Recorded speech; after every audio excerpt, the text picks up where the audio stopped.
जय हिंद प्यारे साथियों, कैसे हैं आप सभी। मैं प्रीति सिंह स्वागत करती हूँ आप सभी का हम सबके चैनल ईपीएस बाय प्रीति सिंह पर। कंटिन्यू करते हैं अपनी इंडियन पॉलिटी की क्लास। जैसे कि आप सभी को पता है हम क्या कवर कर रहे हैं भाई, हम कर रहे हैं भाग 5 कवर। क्या कर रहे हैं भाई, हम भाग 5 कवर कर रहे हैं इंडियन पॉलिटी का, जो कि काफी महत्वपूर्ण है। और इसमें हम क्या पढ़ रहे हैं भाई, इसमें हम पढ़ रहे हैं संघीय कार्यपालिका। क्या पढ़ रहे हैं भाई, इसमें हम पढ़ रहे हैं संघीय कार्यपालिका। एक बार आपको ब्रीफ इंट्रोडक्शन दे देती हूँ कि हम क्या क्या पढ़ चुके हैं, फिर मैं आगे की क्लास को कंटिन्यू कर रही हूँ। संघीय कार्यपालिका हम इसमें पढ़ रहे हैं। अब मैं आपको ये समझाती हूँ पहले कि संघीय कार्यपालिका में क्या क्या शामिल है। क्या भाई, जो हमारी संघीय कार्यपालिका है इसमें शामिल क्या क्या है, मतलब कि हमको क्या क्या पढ़ना है। पहले तो आप यही ध्यान रखें, जो भाग 5 है यह किस मतलब कौन से अनुच्छेद में है। डायरेक्ट क्वेश्चन बनता है एग्जाम में कि जो भाग 5 है इसका वर्णन भारतीय संविधान के किस अनुच्छेद में। तो अगर आपसे अनुच्छेद पूछ लिया जाए तो भाई आपका आंसर क्या होगा कि अनुच्छेद 52 से लेकर 151 तक उल्लेख किया गया है संघीय कार्यपालिका का। किसमें भाई, अनुच्छेद 151 से लेकर 100 मतलब अनुच्छेद 52 से लेकर 151, ये आपको 52 151 ऐसे याद करेंगे ना तो हो जाएगा, इतना टफ नहीं है। देन हम जानते हैं जो भाई संघीय कार्यपालिका है हमारी, इसमें क्या क्या शामिल है। क्या भाई, कि हमें क्या क्या पढ़ना है।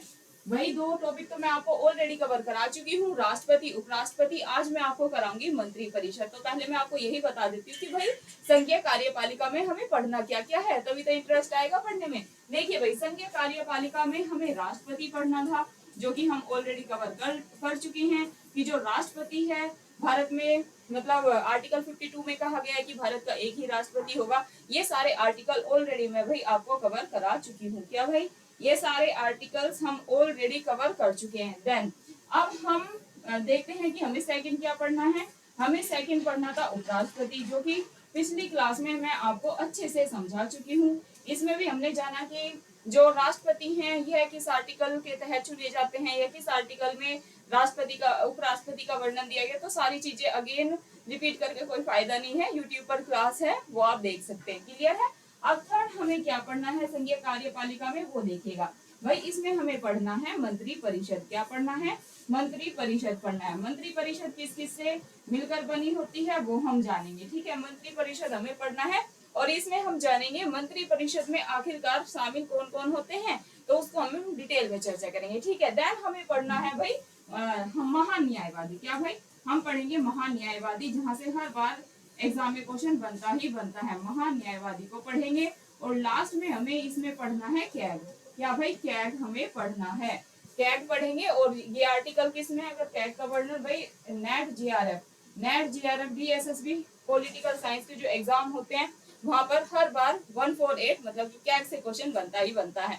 इतनी सारी चीजें भाई हमें किसमें जाननी है, इतनी सारी चीजें हमें पढ़नी है संघीय कार्यपालिका में। तो कंफ्यूज नहीं होना है। जैसे कि हम पढ़ चुके हैं राष्ट्रपति, अगर हम जाने कि भाई राष्ट्रपति फटाफट से, ताकि बच्चे कनेक्ट कर पाए, इसलिए एक बार रिवीजन कर लेते हैं, फिर हम आगे क्लास को कंटिन्यू करेंगे। देखिए, अगर राष्ट्रपति पूछे, डायरेक्ट पूछते हैं क्वेश्चन कि भारत का एक राष्ट्रपति होगा, भारत का एक राष्ट्रपति होगा, ऐसा किस अनुच्छेद में वर्णन है। भारत का एक राष्ट्रपति होगा, किस में वर्णन है, तो आपको फटाफट आर्टिकल लिख देना है, मतलब टिक लगा के आना है। आर्टिकल 52 में भाई वर्णित है कि भारत का एक ही राष्ट्रपति होगा। देन आपको क्या चीज याद रखनी है, फटाफट से रिवीजन कराती हूँ भाई। जो भारत का राष्ट्रपति है ना, वो तीनों सेनाओं का सर्वोच्च कमांडर होता है। क्या, तीनों सेनाओं का सर्वोच्च कमांडर होता है। और जो भारत का राष्ट्रपति है वो भारत का फर्स्ट नागरिक होता है, फर्स्ट सिटीजन ऑफ इंडिया। आपसे पूछ ले तो भी आपको क्या लगाना है कि भाई भारत के राष्ट्रपति होते हैं। वर्तमान में भारत की राष्ट्रपति कौन है, द्रौपदी मुर्मू जी है। और यह कौन सी जनजाति से बिलोंग करती है, एग्जाम में क्वेश्चन बनेगा। तो अगर आपसे जनजाति पूछ लिया जाए तो आपका आंसर क्या होगा कि भाई संथाल जनजाति से बिलोंग करती है राष्ट्रपति द्रौपदी मुर्मू जी। देन आपसे कैसे क्वेश्चन बनता है कि भारत की पहली आदिवासी महिला राष्ट्रपति बताइए कौन है, तो आपका आंसर क्या होगा कि भाई राष्ट्रपति द्रौपदी मुर्मू जी है। लेकिन अगर आपसे पूछ ले कि भारत की प्रथम राष्ट्रपति कौन है, प्रथम और आदिवासी पे फोकस करना है, ऐसे ही एग्जाम में आप कंफ्यूज हो जाओगे। भारत की प्रथम अगर राष्ट्रपति की बात करें तो वो प्रतिभा देवी पाटिल थी। अगर सेकंड राष्ट्रपति पूछ ले महिला राष्ट्रपति, तो आपको द्रौपदी मुर्मू लगाना है। आपको ना कंफ्यूज किया जाएगा ऐसे छोटे छोटे वर्ड्स में, ठीक है। तो आपको ध्यान देना है कि भाई प्रथम आदिवासी पूछा है या सिंपल प्रथम पूछा है, क्लियर है सारी चीजें। और मैं सारे आर्टिकल आपको करा चुकी हूँ, जैसे कि आर्टिकल 60 की बात करें तो राष्ट्रपति के शपथ की बात किसमें की गई है, राष्ट्रपति के शपथ की बात की गई है आर्टिकल 60 में। किसमें भाई, राष्ट्रपति की अगर शपथ की बात करें कि भाई राष्ट्रपति की शपथ किस आर्टिकल में वर्णित है, तो आपको लगाना है 60। और राष्ट्रपति जी को शपथ कौन दिलवाते हैं, ये भी मैं आपको करा चुकी हूँ, एग्जाम में पूछा जाता है। राष्ट्रपति को शपथ दिलाते हैं भारत के मुख्य न्यायाधीश। कौन भाई, भारत के मुख्य न्यायाधीश राष्ट्रपति जी को शपथ दिलाते हैं, ये चीज आपको ध्यान में रखनी है। अगर बात करें राष्ट्रपति जी पर जो महाअभियोग की प्रक्रिया होती है वो कैसी है, वो अर्ध न्यायिक है। किस आर्टिकल के तहत भारत के राष्ट्रपति पर महाअभियोग चलाया जाता है, तो आर्टिकल 61 के तहत। और भाई महाअभियोग से 100% एग्जाम में क्वेश्चन बनता ही बनता है। भारत में सिर्फ राष्ट्रपति का पद ऐसा है जिसपे महाअभियोग के द्वारा उनको हटाया जा सकता है, ये चीज भी आपको अच्छे से माइंड में बैठा लेनी है, क्लियर है। शपथ कौन दिलाता है ये बता दिया भाई, और शपथ किस आर्टिकल के तहत दिलाई जाती है वो बता दिया। और महाअभियोग की जो प्रक्रिया है पूछ लेते हैं न्यायिक है अर्ध न्यायिक है, तो आपको आंसर लगाना है क्या भाई, आपको आंसर लगाना है कि भारत में जो राष्ट्रपति पर महाअभियोग की प्रक्रिया के थ्रू उनको हटाया जाता है तो वो कैसी प्रक्रिया है, अर्ध न्यायिक प्रक्रिया। ये चीज भी आपको अच्छे से माइंड में बैठा लेनी है भाई। जो मैंने बोला है ये सारे क्वेश्चंस एग्जाम में बने हैं। आपसे एज भी पूछ लेते हैं कि राष्ट्रपति अगर आपको बनना है तो आपकी एज कितनी होनी चाहिए, तो आपको आंसर लगाना है कि हमें 35 इयर्स कंप्लीट कर लेने चाहिए, ठीक है। और वो सिटीजन ऑफ इंडिया होना चाहिए, भारत का नागरिक होना चाहिए, दिवालिया नहीं होना चाहिए, किसी लाभ के पद पर नहीं होना चाहिए। ये सारी योग्यताएं हैं कि अगर आपको भारत का राष्ट्रपति बनना है तो आपके अंदर होनी चाहिए। अब इसका राष्ट्रपति का रिवीजन हो गया भाई, उपराष्ट्रपति का करते हैं। उपराष्ट्रपति देखिए, जैसे भारत का जो प्रथम सर्वोच्च पद है वो क्या है, राष्ट्रपति का है। सेकंड जो सर्वोच्च पद है आपसे पूछ ले कि भारत का सेकंड सर्वोच्च पद बताइए कौन सा है, तो भाई उपराष्ट्रपति का है, ठीक है, उपराष्ट्रपति का है, ये आपको ध्यान में रखना है। और एक और क्वेश्चन ये भी आता है माइंड में आ रहा है कि भाई राष्ट्रपति को अगर अपना त्याग पत्र देना है तो वो किसको देंगे, तो आपको ध्यान में रखना है राष्ट्रपति जी को अगर अपना त्याग पत्र देना है, रिजाइन देना है, तो वो किसको देंगे, वो उपराष्ट्रपति को देंगे। और अगर उपराष्ट्रपति जी को अपना रिजाइन देना है तो वो किसको देंगे, वो राष्ट्रपति को देंगे। ये चीज आपको अच्छे से माइंड में बैठा लेनी है। सेकंड सर्वोच्च पद किसका होता है, उपराष्ट्रपति का होता है। वर्तमान में हमारे भारत के उपराष्ट्रपति कौन है, ये आपको मुझे कमेंट करके बताना है, ठीक है। अब आ जाते हैं भाई मंत्री परिषद पे, क्या अब पढ़ लेते हैं हम मंत्री परिषद। ये कर रहे हैं हम भाग 5, ठीक है, याद कर लेना है भाग 5 हम कर रहे हैं, जिसमें कि पढ़ रहे हैं हम संघीय कार्यपालिका। आर्टिकल अगर आपसे पूछ ले कि भाग 5 कौन से अनुच्छेद में है, 52 से 152 में ऐसे करके, या 52 से 153 में, तो आपको क्या लगाना है, आर्टिकल 52 से लेकर 151 में किसका वर्णन दिया गया है, संघीय कार्यपालिका का वर्णन दिया गया है, ठीक है भाई। अब हम चलिए संघीय कार्यपालिका कर रहे हैं, राष्ट्रपति करा चुकी हूँ, राष्ट्रपति करा चुकी हूँ। आज की क्लास में हम अच्छे से पढ़ेंगे मंत्री परिषद, देन हम पढ़ेंगे महान्यायवादी और कैग। तो सभी को अंत तक क्लास में जुड़े रहना है। और मैम का एफर्ट अच्छा लगे, सारी चीजें जैसे मैं पढ़ाती हूँ आपको याद तो हो ही जाती है। तो सभी को क्या करना है, प्लीज गाइज आप वीडियो को ज्यादा से ज्यादा शेयर करें। और इन नोट्स की टेंशन नहीं लेनी है, ये मैंने अपने हाथों से नोट्स बनाए हैं, जो बोर्ड पे लिखवा के समझा रही हूँ वो भी आपको पीडीएफ में कन्वर्ट करके मैं रात तक टेलीग्राम पे दे दूंगी। और जो मैं अपने नोट्स बना रही हूँ, जिनसे मैं मतलब नोट्स बनाती ही हूँ, नोट से ही पढ़ाती हूँ आपको, कि क्योंकि डिटेल में तो इतना सारा, अगर आप लक्ष्मीकांत उठा के देखेंगे तो यही चैप्टर बहुत ही ज्यादा लेंथी दे रखा है, तो हम लक्ष्मीकांत लेकर नहीं बैठ सकते। तो वो मेरा काम है कि मैं 3-4 किताबें पढ़ के कैसे उनको शॉर्ट में करके आपको समझाऊं, क्योंकि हमें सारा तो जानना नहीं है, हमें वही जानना है पीवाईक्यू के थ्रू पढ़ के कि भाई एग्जाम में कैसे क्वेश्चन बन रहे हैं। तो वही सारी चीजें मैं आपको करा रही हूँ। तो इसके नोट्स राष्ट्रपति के, उपराष्ट्रपति के और आज मंत्री परिषद करेंगे, तो मैं आपको टेलीग्राम पे दे दूंगी। तो सभी बच्चों को टेलीग्राम से भी ज्वाइन होना है, डिस्क्रिप्शन में आपको टेलीग्राम का लिंक मिल जाएगा, तो सभी जाके उस पर क्लिक करेंगे और टेलीग्राम से ज्वाइन हो जाएंगे। सभी को नाइट तक 7-8 बजे पीडीएफ मिल जाएगी, ठीक है। अब डेली जो भी क्लास करेंगे भाई 100% गारंटी ले रही हूँ कि उसकी पीडीएफ आपको मैं 100 से भी ऊपर होता है जो भी कुछ, तो मतलब आपको पीडीएफ मिल जाएगी। क्योंकि काफी बच्चे कहते हैं कि मैम रिवीजन के लिए हमें पीडीएफ चाहिए। तो मेरा ये होता है कि आप फिर क्लास को स्किप कर देते हैं ना, तो लेकिन मुझे भी लगता है कि भाई रिवीजन के लिए आपको आपके पास नोट्स होने चाहिए। लेकिन आपको क्या करना है, एक शर्त है मेरी इसमें कि आपको ना फोन से नहीं पढ़ना। होते हैं ना कुछ बच्चे पीडीएफ खोल लिया भाई पढ़ रहे हैं, ऐसे नहीं करना है आपको। जो भी मैं मंडे टू फ्राइडे क्लासेस लूंगी, आपको सैटरडे जाना है या जब भी आपको टाइम लगे मार्केट जाना है, वो नोट्स आपको प्रिंट में निकलवा लेने हैं और भाई हाथ में चीजों को रखना है, हाईलाइट करना है। फोन से ज्यादा पढ़ोगे आंखें खराब हो जाएगी, ठीक है, इसलिए बोल रही हूँ। चलिए अब हम पढ़ लेते हैं मंत्री परिषद। क्या भाई मंत्री परिषद पढ़ते हैं। और एक बार मैं आपको और बता देती हूँ, भाग 1 में क्या है, भाग 2 में क्या है, और फिर भाग 5 में आएंगे और मंत्री परिषद पढ़ेंगे, ठीक है। भाग 1 की बात, क्योंकि डायरेक्ट क्वेश्चन आते हैं। भाग 1 में क्या है भाई, भाग 1 में हमने जाना संघ और उसके राज्य क्षेत्र। क्या भाई, संघ प्लस राज्य क्षेत्र को जाना। आप इतना भी याद करेंगे तो काम चल जाएगा। संघ प्लस राज्य क्षेत्र किस में है भाई, भाग 1 में है। चलिए अब भाग 2 को जानते हैं कि भाई भाग 2 में क्या है मैम, और इसके आर्टिकल भी मैं अभी आपको बताऊंगी। भाग 2 में अगर बात करें तो भाई भाग 2 में है नागरिकता। क्या है, भाग 2 में है हमारी नागरिकता, मतलब कि सिटीजनशिप। बात करते हैं संघ प्लस राज्य क्षेत्र जो है हमें किस आर्टिकल में दिए गए हैं संविधान के, तो आप ध्यान रखेंगे आर्टिकल 1 से लेकर, क्या भाई एक मिनट रुकेंगे, आर्टिकल अगर आपसे पूछ ले तो आपको ध्यान रखना है 1 से 4।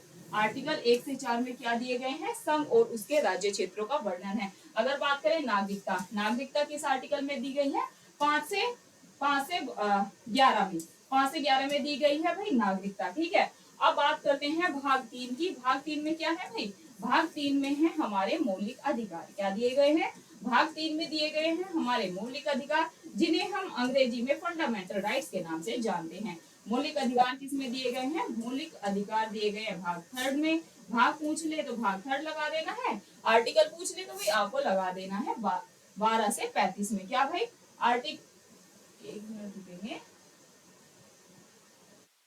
आर्टिकल 12 से लेकर 35, ठीक है, ध्यान रखेंगे आर्टिकल 12 से लेकर 35 तक किसका वर्णन है, मौलिक अधिकारों का वर्णन है। क्लियर होती हुई चल रही है सारी चीजें। चलिए अब हम जानते हैं कि भाग 4 में क्या है, और ये सारी चीजें भाई मैं डिटेल में करा चुकी हूँ, तो चैनल पर आपको क्लासेस मिल जाएगी।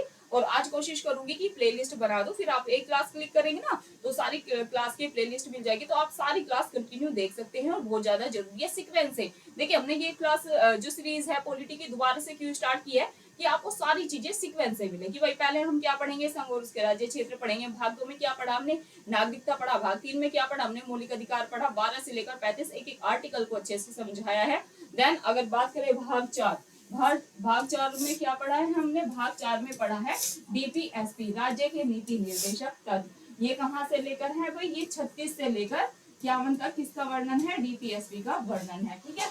अब बात करते हैं भाग 4 का, की जो कि हर बार एग्जाम में यहाँ से क्वेश्चन बनता है। भाग 4 में क्या है भाई, इसमें दिए गए हैं मूल कर्तव्य। क्या भाई, मूल कर्तव्य। अभी वर्तमान में कितने मूल कर्तव्य हैं अपने, तो सभी कमेंट बॉक्स में आंसर देंगे, क्योंकि मैं करा चुकी हूँ। अगर आपसे मूल कर्तव्य का आर्टिकल पूछ ले कि किसमें वर्णन है, तो आपको लगा देना है 51 का, क्योंकि इसको बाद में ऐड किया गया। जो मूल कर्तव्य है ना, ये शुरू से हमारे संविधान में नहीं थे, इनको बाद में ऐड किया गया। किसकी सिफारिश पर किया गया, स्वर्ण सिंह समिति की सिफारिश पर मौलिक अधिकारों को हमने अपने संविधान में ऐड किया। और जब मौलिक कर्तव्यों को अपने संविधान में ऐड किया था तो 10 मौलिक कर्तव्य थे, लेकिन बाद में इनकी संख्या कितनी होगी, बाद में इनकी वर्तमान में संख्या है 11, ठीक है। आंसर भी मैंने ही दे दिया, क्योंकि नॉर्मल सा क्वेश्चन है, अब आपको अच्छे से याद हो गया होगा, बहुत बार मैं करा चुकी हूँ। क्लियर है भाग 51 का। और अब आ जाते हैं भाग 5 पर, क्योंकि हम पढ़ रहे हैं भाई भाग 5 में क्या है, भाग 5 में है संघीय कार्यपालिका। क्या भाई, संघीय कार्यपालिका का वर्णन किसमें है, तो आपको लगा देना है भाग 5 में है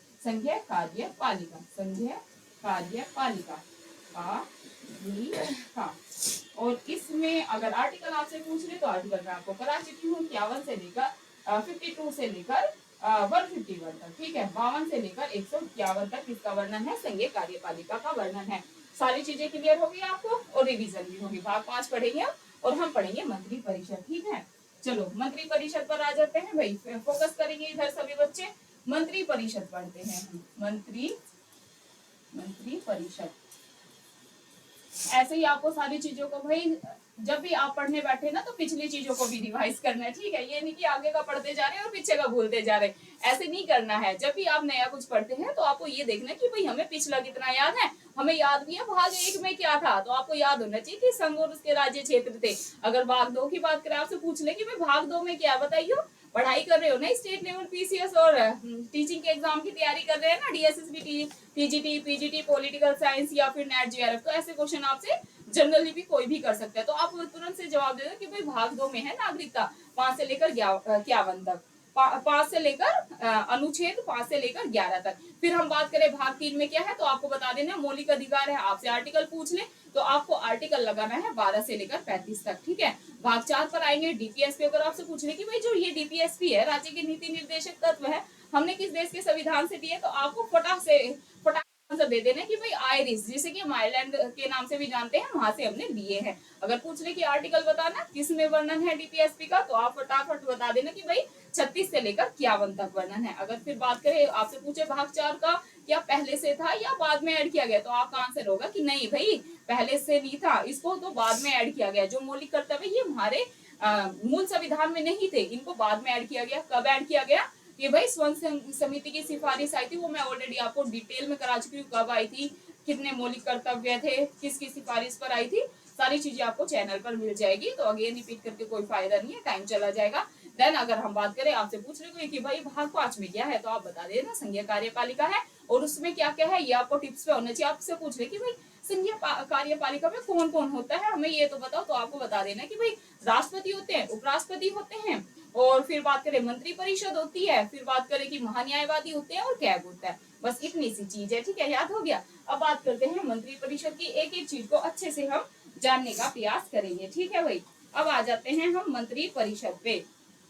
केंद्रीय मंत्री परिषद, अगर आपसे पूछ ले केंद्रीय सरकार का प्रमुख कौन होता है, ठीक है, केंद्रीय मंत्री परिषद ही लिख लेते हैं, ठीक है। केंद्रीय मंत्री परिषद की क्योंकि हम बात कर रहे हैं,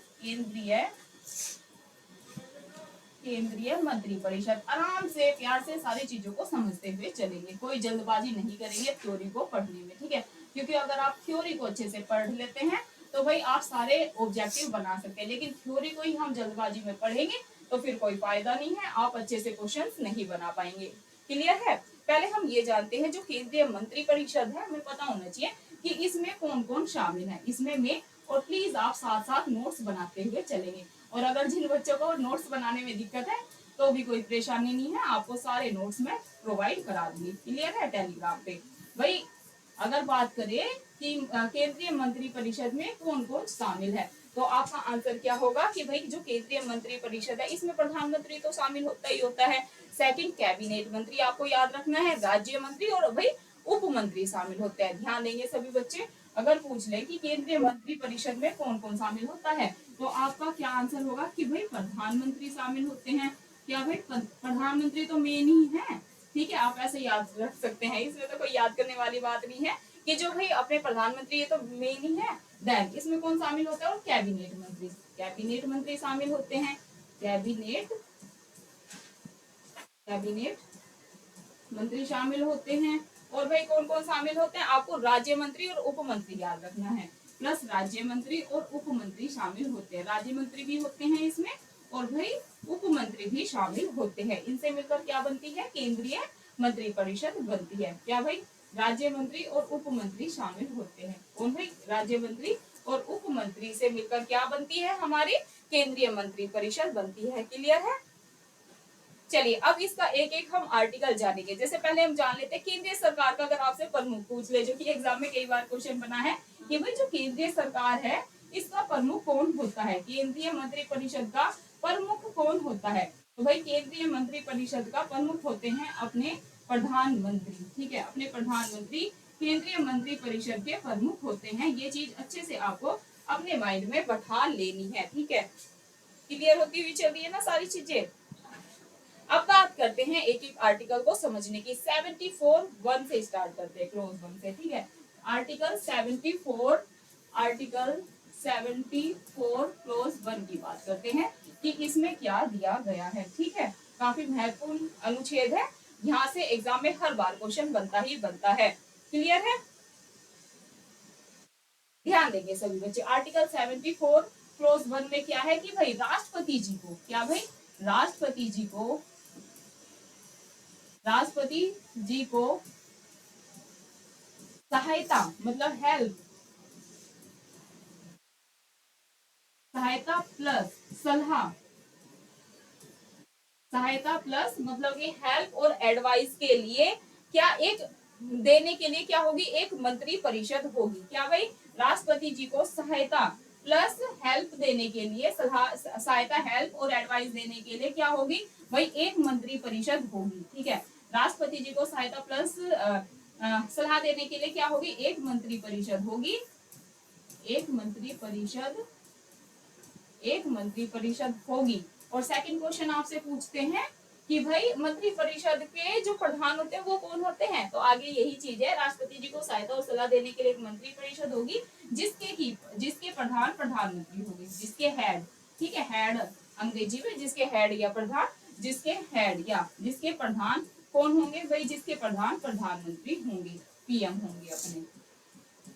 काफी महत्वपूर्ण चीजें हैं, डायरेक्ट पूछ लेंगे कि भाई आर्टिकल प्रधानमंत्री हैं या होंगे, प्रधानमंत्री होंगे, ऐसा किसमें दिया गया है, आर्टिकल 74 क्लोज 1 में। आपसे डायरेक्ट कैसे क्वेश्चन पूछते हैं वो मैं आपको साथ साथ बताते हुए चल रही हूँ। आपसे पूछेंगे अनुच्छेद 74 क्लोज 1 में क्या दिया गया है, आपको 3-4 स्टेटमेंट देंगे। इवन यूपीएससी में तो 5 से 6 स्टेटमेंट आती है आपको, और आप उसमें कंफ्यूज हो जाओगे। तो आपको सारी चीजें अगर आपकी क्लियर है ना, तो क्वेश्चन कैसे भी है आप ना मिस्टेक निकाल के आंसर को निकाल ही देंगे। लेकिन अगर आपकी कॉन्सेप्ट क्लियर नहीं है, आपकी थ्योरी क्लियर नहीं है, तो भाई आपका मतलब यूपीएससी स्टेट लेवल पीसीएस निकालना काफी मुश्किल हो जाता है। इसलिए मेरी क्लास में यही फोकस रहता है कि मैं बच्चों के माइंड में, बच्चों के दिमाग में ये सारी थ्योरी को घुसा दूं, ताकि वो एग्जाम में अच्छे से ऑब्जेक्टिव बना पाए और मिस्टेक से बचे।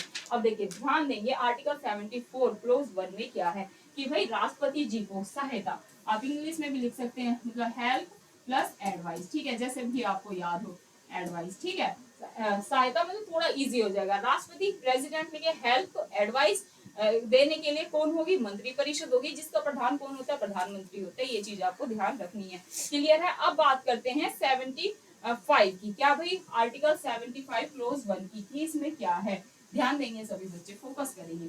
आर्टिकल 75 क्लोज 1, ठीक है, इसमें क्या दिया गया है उस पर बातचीत कर लेते हैं। आर्टिकल 75 क्लोज 1 में क्या है भाई, पीएम की नियुक्ति, क्या भाई पीएम, अपने जो प्रधानमंत्री है ना, पीएम की नियुक्ति, पीएम की नियुक्ति की बात की गई है। पीएम की जो हमारे प्रधानमंत्री होते हैं, इनकी नियुक्ति कौन करेंगे, राष्ट्रपति। प्रधानमंत्री की नियुक्ति राष्ट्रपति जी करेंगे, प्रधानमंत्री की नियुक्ति कौन करेंगे, प्रधानमंत्री की नियुक्ति राष्ट्रपति करेंगे। ऐसा किसमें है, कई बार एग्जाम में क्वेश्चन बना है, ऐसा दिया गया है आर्टिकल 75 क्लोज 1 में। पीएम की नियुक्ति राष्ट्रपति करेंगे, प्लस जो अन्य मंत्री होते हैं उनकी नियुक्ति कौन करते हैं भाई, राष्ट्रपति प्रधानमंत्री की सलाह से करेंगे। क्या, पीएम की नियुक्ति राष्ट्रपति करेंगे, लेकिन जो अन्य मंत्री होते हैं, अन्य मंत्री की नियुक्ति राष्ट्रपति करते हैं, लेकिन प्रधानमंत्री की सलाह से करते हैं। इतना आपको ध्यान रखना है। पीएम की नियुक्ति आ जाए तो भाई कौन, पीएम की नियुक्ति आ जाए तो आपको क्या लगाना है, पीएम की नियुक्ति करेंगे राष्ट्रपति, और जो अन्य मंत्री होते हैं ना, जैसे कि हो गए भाई सलाह देने, मतलब और मंत्री भी तो होते हैं, केंद्रीय जो हमारी कार्यपालिका है वो सारे मंत्री होते हैं, तो उनकी नियुक्ति कौन करते हैं, करते तो राष्ट्रपति हैं, लेकिन किसकी सलाह से करेंगे, वो करेंगे प्रधानमंत्री की सलाह से। ध्यान देंगे सभी बच्चे, आगे नोट कर लेंगे, यहाँ पर नहीं लिखा जाएगा, नेक्स्ट स्लाइड पर लिख लेते हैं। देखिए, पीएम की नियुक्ति कौन करेंगे, राष्ट्रपति करेंगे, प्लस अन्य मंत्री की नियुक्ति आगे ऐड कर लेंगे। जो बच्चे नोट्स बना रहे हैं, अन्य मंत्रियों की नियुक्ति, अन्य मंत्रियों की नियुक्ति, अन्य मंत्रियों की नियुक्ति राष्ट्रपति करेंगे, अन्य मंत्रियों की नियुक्ति राष्ट्रपति जी करेंगे, राष्ट्रपति करेंगे, लेकिन प्रधानमंत्री की सलाह से। ठीक है, एडवाइस किसकी लेंगे भाई, पीएम की लेंगे कि भाई किसको नियुक्त करना है और किसको नियुक्त नहीं करना है, लेकिन पीएम की सलाह से, पीएम की सलाह, आप इतना लिख लेंगे, पीएम की सलाह से, पीएम की सलाह से। ठीक है भाई, पीएम की सलाह से। क्लियर होती हुई चल रही है सारी चीजें। अब बात आर्टिकल 5 क्लोज 1 की, ठीक है। अब आ जाते हैं आर्टिकल, सारे आर्टिकल काफी महत्वपूर्ण है। आर्टिकल 75 क्लोज 1 और क, इसमें क्या वर्णित है उसको जान लेते हैं एक बार। मंत्री परिषद में प्रधानमंत्री सहित मंत्रियों की कुल संख्या, भाई हर बार एग्जाम में क्वेश्चन बनता है और काफी महत्वपूर्ण है। क्या है, मंत्री परिषद में प्रधानमंत्री सहित जो हमारी मंत्री परिषद है, मंत्री परिषद में, मंत्री परिषद में पीएम सहित, ठीक है, पीएम सहित, पीएम सहित मंत्रियों की कुल संख्या, मंत्रियों की संख्या, मंत्रियों की भाई कुल संख्या 15% से अधिक नहीं होगी। ठीक है, मंत्रियों की कुल संख्या कितनी, 15% से अधिक, 15% से अधिक कभी भी नहीं होगी।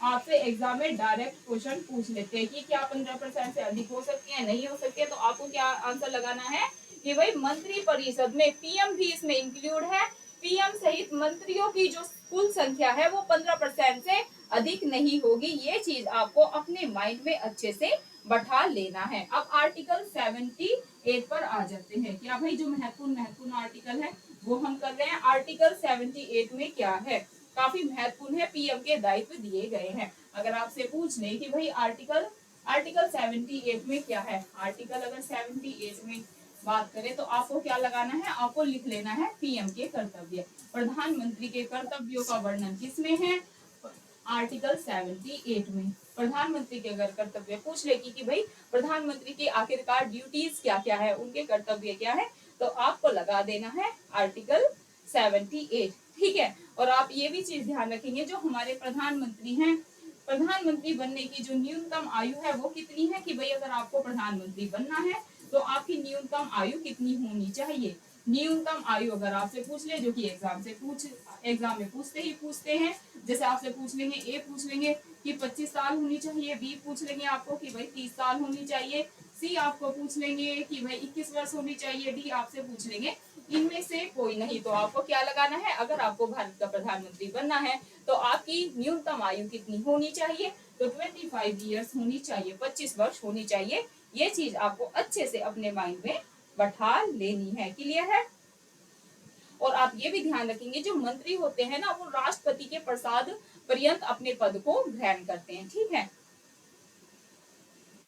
ओके।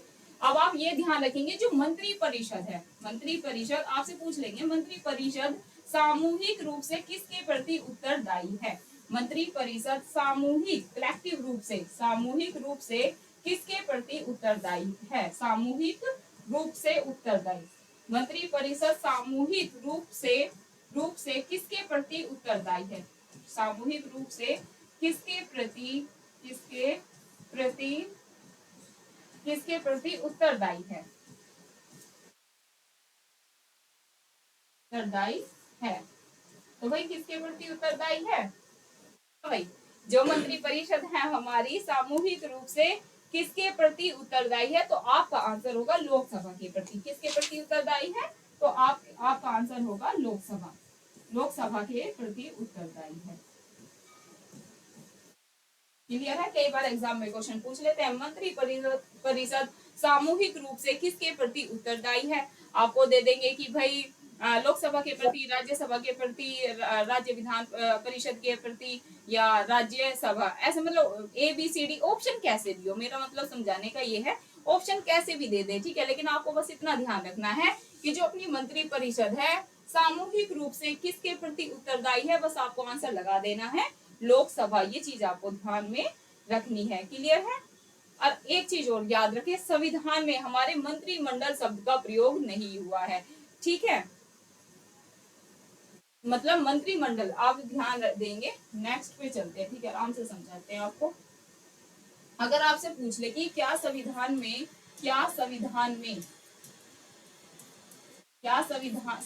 में मंत्रिमंडल का प्रयोग, मंत्रिमंडल, ठीक है, मंत्रिमंडल, हाँ ऐसे क्वेश्चन आएगा, संविधान में मंत्रिमंडल शब्द का प्रयोग कितनी बार हुआ है, अगर ऐसे क्वेश्चन आ जाए संविधान में मंत्रिमंडल शब्द का प्रयोग।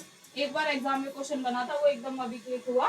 संविधान में क्वेश्चन है ये, संविधान में मंत्रिमंडल शब्द का प्रयोग कितनी बार हुआ है, प्रयोग कितनी बार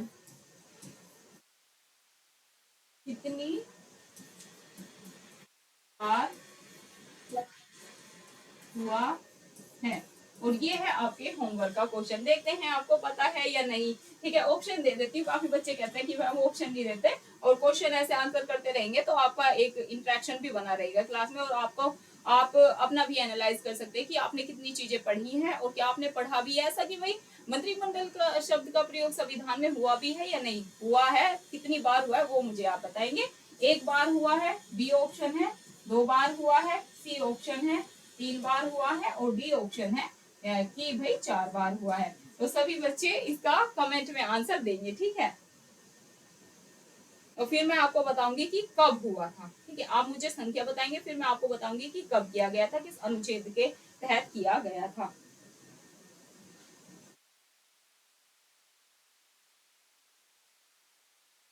क्लियर है। चलिए अब नेक्स्ट हम जानते हैं कि भाई अब आपको ये ध्यान रखना है, आपसे पूछ लेंगे, कई बार एग्जाम में पूछा भी जाता है कि जो अपने प्रधानमंत्री हैं, प्रधानमंत्री है, और जो अन्य मंत्री होते हैं, ध्यान देंगे यहाँ पर सभी पीएम शॉर्ट में लिखते हैं सारी चीजें, पीएम प्लस अन्य मंत्री, पीएम प्लस अन्य मंत्री शपथ, ठीक है। पीएम प्लस अन्य मंत्री को शपथ कौन दिलाता है, शपथ की अगर बात करें तो भाई कौन दिलाते हैं, ध्यान देंगे सभी बच्चे, पीएम और अन्य मंत्री को शपथ कौन दिलाते हैं, ये भी अपने राष्ट्रपति ही दिलाते हैं, ठीक है। और राष्ट्रपति जी को शपथ कौन दिलाते हैं, अगर एग्जाम में आ जाए तो आपको लगाना है राष्ट्रपति जी को शपथ मुख्य भारत के मुख्य न्यायाधीश दिलाते हैं, भारत के मुख्य न्यायाधीश राष्ट्रपति जी को शपथ दिलाते हैं। ये चीज आपको अच्छे से अपने माइंड में बैठा लेनी है। और अगर भाई पीएम को, ये भी क्वेश्चन बनता है, अगर अपने पीएम को त्याग पत्र देना है, अगर अपने पीएम को त्याग पत्र देना है तो वो किसको देंगे, तो ये भी देंगे राष्ट्रपति को ही। अगर पीएम को अगर पीएम को अपना रिजाइन देना है, त्याग पत्र देना है, तो किसको देंगे, राष्ट्रपति को ही देंगे। क्लियर है। और आर्टिकल 78 में मैं आपको बता चुकी हूँ, पीएम के कर्तव्य की बात हुई है कि पीएम के कर्तव्य क्या क्या होंगे, ठीक है। और जो हम बात कर रहे हैं ना कि भाई सामूहिक रूप से जो हमारी मंत्री परिषद है वो किसके प्रति उत्तरदायी है, लोकसभा के प्रति। ऐसा किस अनुच्छेद में, 75 क्लोज थर्ड में, याद कर लेंगे सभी बच्चे, कभी आप भूल जाए, एग्जाम में पूछा जाता है कि भाई जो अपनी मंत्री परिषद है ना, यहाँ पर फोकस करेंगे, ठीक है। भाई आर्टिकल 1 बहुत ज्यादा महत्वपूर्ण है। मंत्री परिषद जो है, हमने जाना जो मंत्री परिषद है, ठीक है, जल्दबाजी नहीं करेंगे। आप ना एक बार थ्योरी को अच्छे से माइंड में बैठा ले तो ये क्लास आप देख लेंगे ना, आपके लाइफ टाइम काम आएगी। और हर एग्जाम, अगर जहां पर इंडियन पॉलिटी आती है, यूपीएससी ले लो, स्टेट लेवल पीसीएस ले लो आप, DSSB, TGT, PGT political science के एग्जाम, वहां पर भी यहाँ से क्वेश्चन बने हैं। और जो नेट जेआरएफ का एग्जाम होता है पॉलिटिकल साइंस का, वहां पर भी आपको हेल्प होगी। तो सभी को देखना है क्लास को, ठीक है। मंत्री परिषद सामूहिक रूप से किसके प्रति उत्तरदायी है भाई, मंत्री परिषद सामूहिक रूप से उत्तरदायी, सामूहिक रूप से लोकसभा, सामूहिक रूप से लोकसभा के प्रति उत्तरदायी है, ठीक है। लोकसभा के प्रति उत्तरदायी उत्तरदायी है, ऐसा कि भारतीय संविधान के किस अनुच्छेद में कहा गया है, लोकसभा के प्रति उत्तरदायी है, किस आर्टिकल में कहा गया है। आपसे डायरेक्ट आर्टिकल पूछेंगे तो आपको आंसर लगाना है आर्टिकल 75 क्लोज थर्ड में, बस इतना सा आपको ध्यान रखना है। क्लियर है।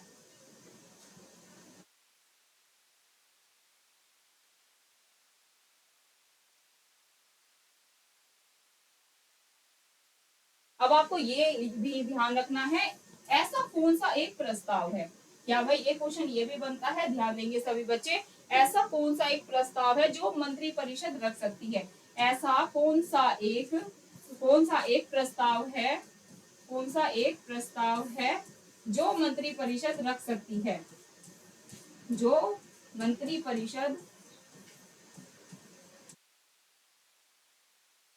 मंत्री परिषद रख सकती है। तो ऐसा कौन सा प्रस्ताव है, ये आपको ध्यान रखना है। वो है भाई विश्वास प्रस्ताव, क्या है भाई, वो है विश्वास प्रस्ताव, ये आप याद रखेंगे। कौन सा है, वो है विश्वास प्रस्ताव, जिसे कौन रख सकती है, मंत्री परिषद रख सकती है, विश्वास प्रस्ताव है वो।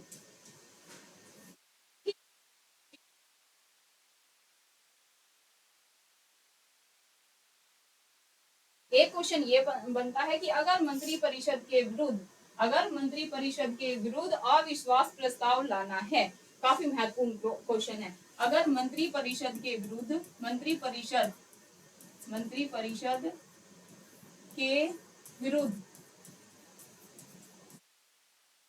विरुद्ध अविश्वास प्रस्ताव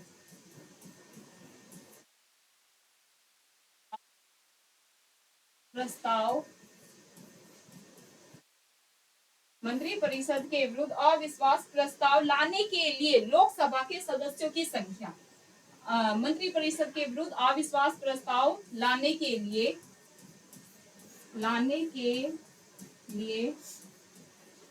लोकसभा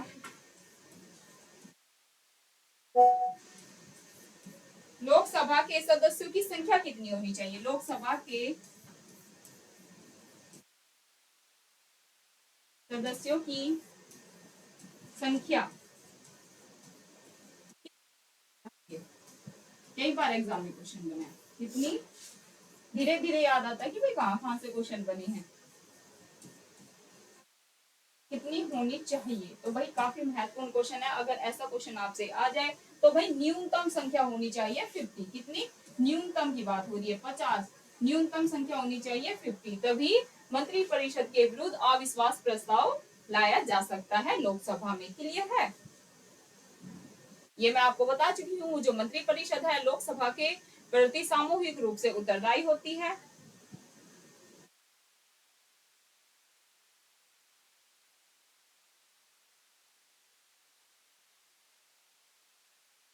एक क्वेश्चन ये बनता है, जो पीएम का कार्यकाल होता है ना, जो 10 ईयर होता है, तो उसमें 10 ईयर में कौन से ऐसे प्रधानमंत्री हुए भाई जो संसद में कभी भी उपस्थित नहीं हुए? तो वो थे चौधरी चरण सिंह। क्या कौन थे भाई? चौधरी चरण सिंह थे। और अगर आपसे पूछ ले कि भाई मंत्री परिषद में जो वास्तविक नेता है, वास्तविक नेता कौन होते हैं, तो भाई वास्तविक अगर नेता की बात करें, मंत्री परिषद में जो वास्तविक नेता है वो कौन होते हैं? वो अपने प्रधानमंत्री ही होते हैं। और जो राष्ट्रपति होते हैं ना, ये चीजें ध्यान रखेंगे, राष्ट्रपति अपने कैसे होते हैं? ये राष्ट्र नाम मात्र के होते हैं। क्या नाम मात्र के प्रधान कौन होते हैं? ये होते हैं अपने राष्ट्रपति।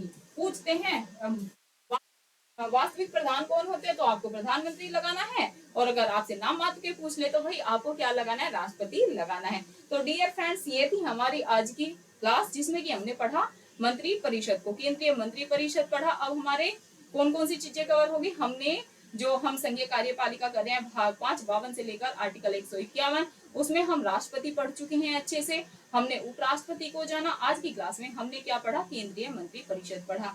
अब हम कल की क्लास में करेंगे, क्या पढ़ेंगे भाई? महान्यायवादी और कैग। हमारे 2 टॉपिक बचे हैं संघीय कार्यपालिका के, उसको खत्म करके फिर मैं इससे रिलेटेड जितने भी 200-250 प्रश्न होंगे इन सारे टॉपिक्स के, मैं आपको वो सॉल्व कराऊंगी। देन फिर हम आगे मूव ऑन करेंगे भाग 6 पर। तो डियर फ्रेंड्स, ये थी हमारी आज की क्लास। आप सभी को फीडबैक जरूर देना है, आपको क्लास कैसी लग रही है डिटेल में पढ़ के, क्योंकि काफी बच्चे कहते हैं कि मैम आप डिटेल में ही चीजों को कराया करें। तो आप डिटेल में ही चले, थोड़ा टाइम लग सकता है, लेकिन ये चीजें डियर ऐसी हैं कि एक बार आपको समझा दी तो YouTube पर रहेगी। आप अभी बच्चे जुड़ रहे हैं वो भी देखेंगे, आगे भी बच्चे तैयारी करेंगे वो भी देखेंगे, तो सबकी मदद हो जाएगी। ऐसे स्पीड में नहीं भागेंगे, आप भी फटाफट से ये ऐसे करा दिया, और मतलब ऐसे चीजों को करेंगे कि भाई हमें पता हो कि आर्टिकल 75 में क्या है, आर्टिकल 75 क्लोज 1 में क्या है, भाई जो संघीय कार्यपालिका इसमें कौन कौन है, हमें जब यही नहीं पता, तो ये सारी चीजें आपको अच्छे से डायग्राम के थ्रू मैंने समझाया। आप सभी बताइएगा आपको मेरा टीचिंग मेथड कैसा लग रहा है। कोई फीडबैक हो, नेगेटिव पॉजिटिव, आप वो भी दे सकते हैं। प्लीज आपको कमेंट्स जरूर करना है, ठीक है? आपका फीडबैक मेरे लिए बहुत ही ज्यादा मायने रखता है। डजेंट मैटर कि वो नेगेटिव है, और पॉजिटिव होगा तो अच्छा ही है, लेकिन नेगेटिव भी होगा उस पर भी कोई दिक्कत परेशानी नहीं है। नेगेटिव पता चलता है तो हम इम्प्रूवमेंट करते हैं। ऐसे नहीं कि भाई मैडम को ऐसे बोल देना वैसे बोल देना, प्रीति मैम ऐसा नहीं है। देखिए वही इंसान होता है जो अपनी कमियों को एक्सेप्ट करता है, उसमें सुधार करके आगे बढ़ता है। देखिए हर तरफ से तारीफें मिलती रहेगी तो लाइफ में आगे नहीं बढ़ते हैं ना। उसी प्रकार टीचिंग का भी ऐसे ही है, जो आपको टॉपिक पढ़ना है या हम जैसे चीजों को कवर करते हुए चल रहे हैं सीक्वेंस वाइज, वैसे करें।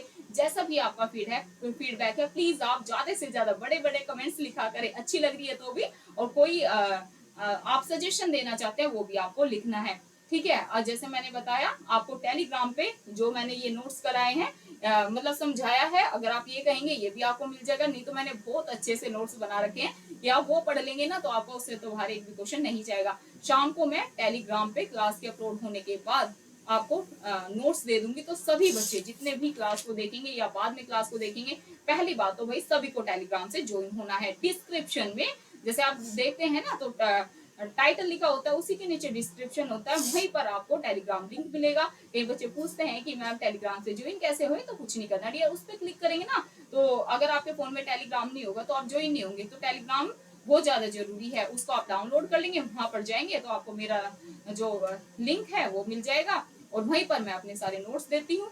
तो आपको अब हर क्लास के नोट्स मिलेंगे, और भी मेरे पास बहुत सारे नोट्स हैं जो आपकी हेल्प करेंगे इंडियन पॉलिटी में, तो वो भी मैं आपको चैनल पर डाल दूंगी। तो सभी को पहले तो ज्वाइन होना है, ठीक है, और आप सभी को फीडबैक जरूर देना है कि क्लास कैसी लगी। धन्यवाद, फिर मिलते हैं आपको कल की क्लास में। अच्छे से पढ़ाई करते रहें और फुल फोकस फिलहाल पढ़ाई पर रखें, और जल्द से जल्द सिलेक्शन ले ले, ठीक है। और नेट जीआरएफ के भी फॉर्म आने वाले हैं, जिन्हें पॉलिटिकल साइंस से करना है तो भर देना आप फॉर्म। और डीएसएसबी जो टीजीटी पीजीटी के एग्जाम है भाई, वो अभी फिलहाल तो नहीं हो रहे हैं, इलेक्शंस के बाद ही होंगे।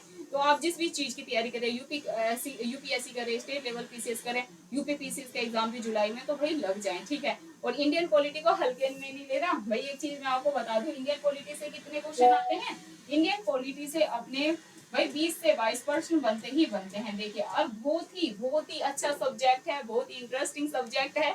बस पढ़ाने वाले इंटरेस्टिंग होने चाहिए, है ना, कि भाई हमें सारी चीजें समझ में आ जाए। और प्रीति मैम का तरीका यही है कि भाई पहले अच्छे से चीजों को समझते हैं, अंडरस्टैंड करते हैं, देन हम उसके बहुत सारे ऑब्जेक्टिव लगाएंगे कि देखिए कि जो हमने थ्योरी पढ़ी है क्या वहीं से क्वेश्चन बन रहे हैं, तो PYQ भी सॉल्व करेंगे, और जो एक्सपेक्टेड क्वेश्चन है उन्हें भी मैं सॉल्व कराने का प्रयास करूंगी। तो खत्म करते हैं आज की क्लास एक प्यारे से मोटिवेशन कोट के साथ कि क्यों डरे जिंदगी में क्या होगा, कि क्यों डरे जिंदगी में क्या होगा, हर वक्त क्यों सोचे बुरा होगा, कि क्यों डरे जिंदगी में क्या होगा, हर वक्त क्यों सोचे बुरा होगा, बढ़ते रहे मंजिलों की और कुछ ना भी मिला तो क्या तजुर्बा तो नया होगा। तो डियर फ्रेंड्स, फिर मिलते हैं आपको कल की क्लास में। जय हिंद, जय भारत, अच्छे से पढ़ाई करते रहे। वीडियो अच्छी लगे वीडियो को लाइक और ज्यादा से ज्यादा प्लीज वीडियो को शेयर करें। अगर अपने चैनल EPS बाय प्रीति सिंह को सब्सक्राइब नहीं कर रखा है तो प्लीज सभी स्टूडेंट चैनल को सब्सक्राइब कर लेंगे। बहुत बहुत शुक्रिया आप सभी का, धन्यवाद।